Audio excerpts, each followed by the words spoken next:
యేసు నామములో మీకు నా ప్రేమపూర్వక శుభాకాంక్షలు. ఎలా ఉన్నారు? బావున్నారా? సంతోషంగా ఉన్నారా? మీరెప్పుడూ ఆనందంగా ఉండాలి, సరేనా? యేసు మీతో కూడా ఉన్నారు కదా. మొదట యేసయ్యా, మీరు నాకు తోడుగా ఉన్నందుకు స్తోత్రములని చెప్పండి. నన్ను మీరు నడిపించుచున్నందుకు స్తోత్రములని చెప్పండి. ఈ దినం మీరు నాకు తోడుగా ఉన్నందున అన్ని మేలులు నాకు జరుగును, నేను విశ్వసించుచున్నానని స్తుతించండి.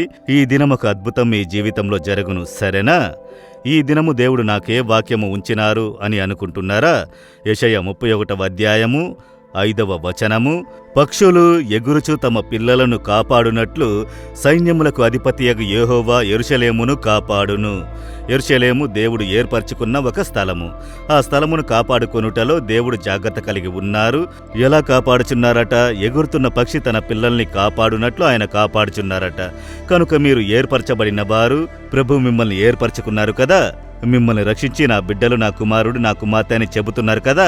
కనుక మీరు దేవుని చేత ఏర్పరచబడిన వారు. మీ మీద దేవుడు చాలా అక్కర కలిగి ఉంటారు. మిమ్ములను కాపాడుటలో జాగ్రత్త కలిగి ఉంటారు. ఎగురుచున్న పక్షి తన పిల్లలను కాపాడునట్లు మిమ్ములను కాపాడెదరు. సాధు సుందర్ సింగ్ అన్న దైవజనులు ఇండియాలో ఉండేవారు.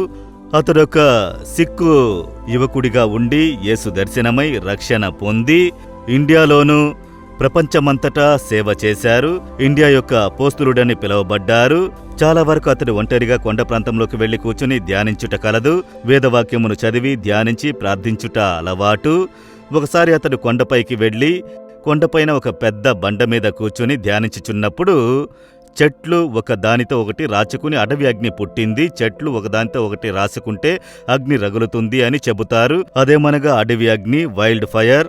అలా అగ్ని రగులుకున్నది. ఒక చెట్ల గుంపులో అతడు చూస్తుండగానే మలమల అంటూ అగ్ని రగులుకున్నది. చెట్టు మీద ఒక పక్షి గూడు, అందులో కొన్ని పిల్లలు శబ్దం చేస్తూ ఉన్నవి. అగ్ని రగులుకుంటూ ఉండగా పిల్లలు అరుచుచున్నవి.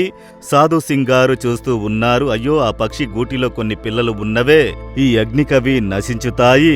కాపాడదామని ప్రయత్నం చెయ్యపోతే చుట్టూ అగ్ని వాటిని సమీపించలేడు. అందువలన అతడు నిస్సహాయముతో చూస్తూ ఉన్నాడు.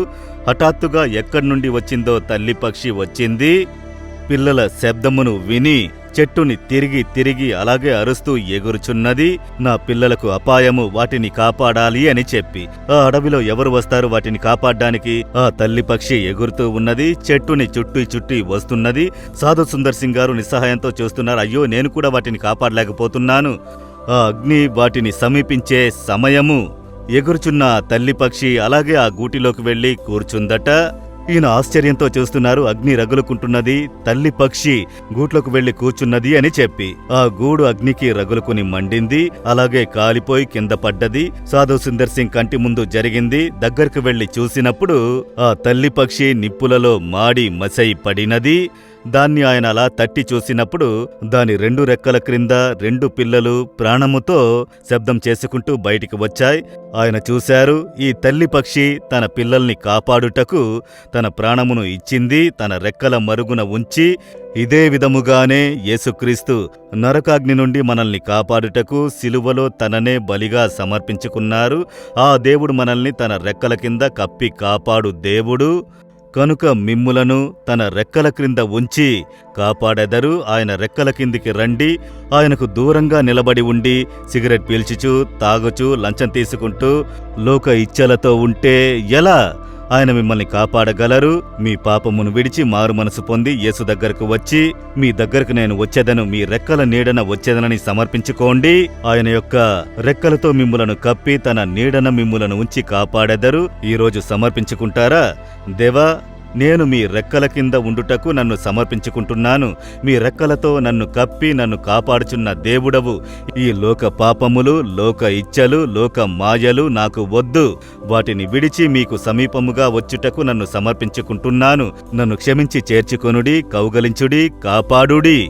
యేసు నామములో amen, amen. Jesus redeems Telugu YouTube ఛానల్ను సబ్స్క్రైబ్ చేయండి. సబ్స్క్రైబ్ బటన్ను క్లిక్ చేయండి మరియు బెల్ బటన్ను నొక్కండి. ప్రతిరోజు కార్యక్రమ సమాచారం పొందండి.